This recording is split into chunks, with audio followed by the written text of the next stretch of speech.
Sai Satcharitra Chapter 6 Ram Navami Festival and Masjid Repairs. In this chapter we will read about efficacy of the touch of the Guru's hand, Ram Navami Festival, its origin, transformation, etc., repairs of the masjid. Before describing Ram Navami Festival and masjid repairs, the author makes some preliminary remarks about Sadgurus as follows.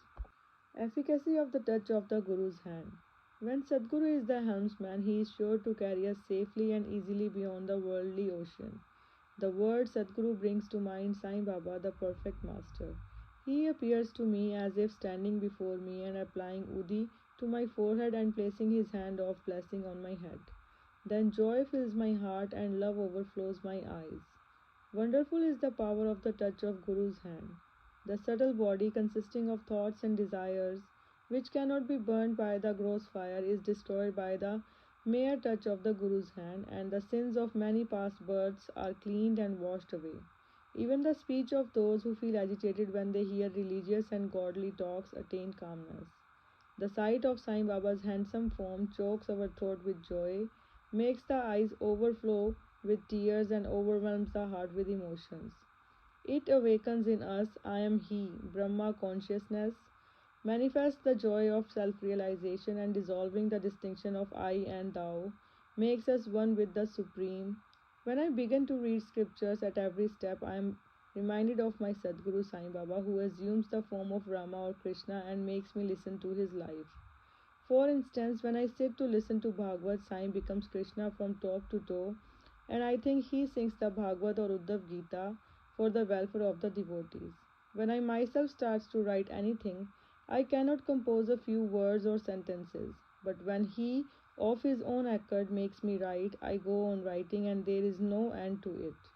When the disciple's egoism props up, he presses it down with his hand and gives him his own power, make him achieve his object, and thus satisfies and blesses him. Origin. One Mr. Gopal Rao Gund was a surveyor in survey department at Kopargaon. He was a great devotee of Baba. He had 3 wives but had no issue. With Sai Baba's blessings, a son was born to him. In the joy that he felt due to this, an idea of celebrating a fair or urus occurred to him in the year 1897, and he placed it for consideration before other Shirdi devotees, viz. Tatya Patil, Dada Kote Patil, and Madhavrao Deshpande. They all approved of the idea and obtained Sai Baba's permission and blessings for it. Then an application was made to get the collector's sanction for celebrating the Urus, but as the village Kulkarni held against holding the fair, the sanction was refused. But as Sai Baba had blessed it, they tried again and ultimately succeeded in getting the collector's sanction. The day for the Urus was fixed on Ram Navami after having consultation with Sai Baba. It seems he had some purpose behind this, viz. The unification of the 2 festivals, the Urus and the Ram Navami, and the unification of the 2 communities, the Hindus and the Mohammedans. As future events showed, this end or object was duly achieved. Though the permission was obtained, but other difficulties cropped up. Shirdi was a village and there was scarcity of water. There were 2 wells in the village, the one in use dried up soon, and the water from the second was brackish. This brackish water was turned into sweet water by Sai Baba by putting flowers into it. As the water of this well was insufficient, so Tatya Patil had to arrange to get water from outside. Temporary shops were to be constructed and wrestling bouts arranged. Gopal Rao Gund had a friend by name Damu Anna Kesar of Ahmednagar. He also was similarly unhappy in the matter of progeny. Though he had 2 wives, he too was blessed by Sai Baba with sons, and Mr. Gund prevailed upon his friend to prepare and supply 1 flag for the procession of the fair. He also succeeded in inducing Mr. Nana Sahib Nimonkar to supply another flag. Both these flags were taken in procession through the village and finally fixed at the 2 corners of the masjid, which is called by Sai Baba as Dwarka Mai. This is being done even now. The Sandal Procession. There was another procession which was started in this fair. The idea of sandal procession originated with one Mr. Amir Sakkar Dalal, a Mohammedan Bhakta from Koral. This procession is held in honor of great Muslim saints.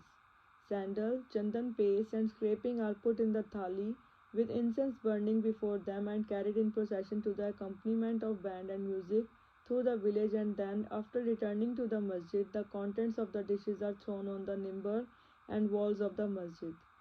This work was managed by Mr. Amir Sakkar for the first 3 years and then afterwards by his wife. So, on the same day, the two processions, the flags by the Hindus and sandal by the Muslims, went on side by side and are still going on without any problem. Arrangement. This day was very dear and sacred to the devotee of Sai Baba. Most of them turned up for the occasion and took part in the management of the fair. Tatya Kote Patil looked to all outward affairs, while the internal management was entirely left to Radhakrishna Mai, a female devotee of Baba. Her residence was full of guests on the occasion, and she had to look after their needs and also arrange for all the paraphernalia of the fair. Another work which she willingly did was to clean and whitewash the entire masjid. Its walls and floor, which were blackened and were full of soot on account of the perpetual dhuni of Sai Baba. This she did during the night when Sai Baba had gone to sleep every alternate night in the chawri.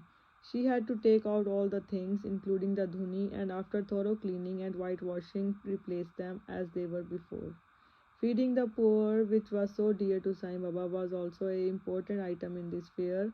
For this purpose, cooking on a grand scale and preparing various sweet dishes was done in Radhakrishna Mai's lodging, and various rich and wealthy devotees took a leading part in this. Transformation of Urus into Ram Navami festival. Things were going on in this way, and the fair was gradually increasing in importance till 1912 when a change took place. That year, one devotee, Mr. Krishnarao Jogeshwar Bhisham, the author of Science and Upasana, came for the fair with Dada Sahib Kharpade of Amravati and was staying in the Dikshit Wada. While he was lying in the veranda and while Mr. Lakshman Rao Ilyas Kaka Mahajani was going with puja material to the masjid, a thought arose in his mind and he accosted the latter thus: there is some providential arrangement in the fact that the Urus or fair is celebrated in Shirdi on Ram Navami. Ram Navami is very dear to all the Hindus, then why not begin the Ram Navami festival, the celebration of the birth of Sri Ram on this day here? Kaka Mahajani liked the idea and it was arranged to get Baba's permission on this matter. The main difficulty was how to secure a Haridas who would do kirtan and sing the glories of the Lord on this occasion. But Bhisham solved the difficulty by saying that his Ram Akhyan, the composition on Rama's birth, was ready and he would do the kirtan himself, while Kaka Mahajani should play on the harmonium. It was also arranged to get the santhavla ginger powder mixed with sugar as prasad, prepared by Radhakrishna Mai. So they immediately went to the masjid to get Baba's permission. Baba, who knew everything and aware of what was happening there, asked Mahajani as to what was going on in the Wada. Being rather perturbed, Mahajani could not catch the purport of the question and remained silent. Then Baba asked Bhisham what he had to say. He explained the idea of celebrating Ram Navami festival and asked for Baba's permission, and Baba gladly gave it. All rejoiced and made preparation for the Jayanti festival. Next day, the masjid was decorated with buntings. A cradle was supplied by Radhakrishna Mai and placed in front of Baba's seat, and the proceedings started. Bhisham stood up for Kirtan and Mahajani began to play on harmonium. Sai Baba sent a man to call Mahajani. He was hesitating to go, doubtful whether Baba would allow the festival to go on, but when he went to Baba, the latter asked him as to what was going on and why the cradle was placed there. He answered that the Ram Navami festival had commenced and the cradle was put out for that purpose. Then Baba took a garland from the nimbar and placed it round his neck and sent another garland for Bhisham. Then the kirtan commenced. When it came to a close, loud sounds of victory to Ram went up, and gulal was thrown up all around amidst band and music. Everybody was overjoyed when suddenly a roar was heard. The red powder thrown promiscuously went up and somehow fell into Baba's eyes. Baba got wild and began to scold and abuse loudly. People got frightened and took to their heels. The intimate devotees who knew Baba well took these scoldings and outpourings of Baba as a blessing in disguise. They thought that when Ram was born, it was proper for Baba to get wild and enraged, to kill Ravan and his demons in the form of egoism and wicked thoughts, etc. Besides, they knew that whenever a new thing was undertaken at Shirdi, it was usual with Baba to get wild and angry, and so they kept quiet. Radhakrishna Mai was rather afraid and thought that Baba might break her cradle, and she asked Mahajani to pull the cradle back. When he went to loosen and unfasten the cradle, Baba went to him and asked him not to remove it. Then, after some time, Baba became calm, and that day's program, including Mahapuja and Aarti, was finished. Later on, Mr. Mahajani asked Baba for permission to remove the cradle. Baba refused the same, saying that the festival was not yet over.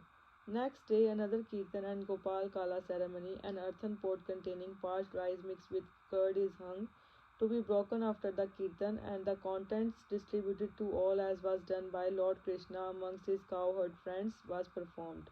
And then Baba allowed the cradle to be removed. While the Ram Navami festival was thus going on, the procession of the two flags by day and that of the sandal by night went off with the usual pomp and show. From this time onwards, the Urus of Baba was transformed into the Ram Navami festival.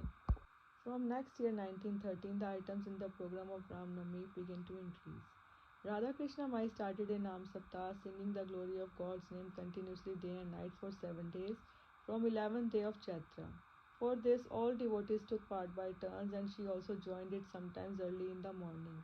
As Ram Navami festival is celebrated in many places all over the country, the difficulty of getting a Haridas was felt again. But 5 or 6 days before the festival, Mahajani incidentally met Bala Bua, who was known as Modern Tukaram, and got him to do the kirtan that year. The next year, 1914, another Bala Bua, Satarkar of Birhat Siddha Kavathe, district Satara, could not act as a Haridas in his own town as plague was prevailing there, and so he came to Shirdi. With Baba's permission, which was secured through Kaka Sahib Dikshit, he did the kirtan and was sufficiently recompensed for his labor. The difficulty of getting a new Haridas every year was finally solved from 1914 by Sai Baba, as he entrusted this function to Das Ganu Maharaj permanently, and since that time he has been successfully and creditably conducting that function until now. Since 1912, this festival began to grow gradually year by year. From the 8th to the 12th of Chaitra, Shirdi looked like a beehive of men. Shops began to increase, celebrated wrestlers took part in wrestling bouts, feeding of the poor was done on a grander scale, hard work and sincere efforts of Radhakrishna might turn Shirdi into a sansthan. Paraphernalia increased, a beautiful horse, a palanquin, chariot, and many silver items, utensils, pots, buckets, pictures, mirrors, etc. were presented. Elephants were also sent for the procession. Though all this paraphernalia increased enormously, Sai Baba ignored all these things and maintained his simplicity and modesty as before. It is to be noted that both the Hindus and Mohammedans have been working in unison in both the processions during the entire festival, and there has been no confrontation or quarrel between them at all so far. First, about 5,000 7,000 people used to gather, but that figure went up to 75,000 in some years. Still, there was no outbreak of any epidemic disease nor any riots worth the name during past so many years. Repairs to the masjid. Another important idea occurred to Gopal Gund just as he started the Uruz or fair. He thought that he should repair and renovate the masjid. So, in order to carry out the repairs, he collected stones and got them dressed. But this work was not assigned to him. This was reserved for Nana Sahib Chandorkar and the pavement work for Kaka Sahib Dikshit. Initially, Baba was unwilling to allow them to have work done, but with the intervention of Malsapati, a local devotee of Baba, his permission was secured. Baba took a small gaddi for his seat, discarding the usual piece of sackcloth used till then. In 1911, the Sabha Mandap was also put in order with great labor and effort. The open space in front of the masjid was very small and inconvenient.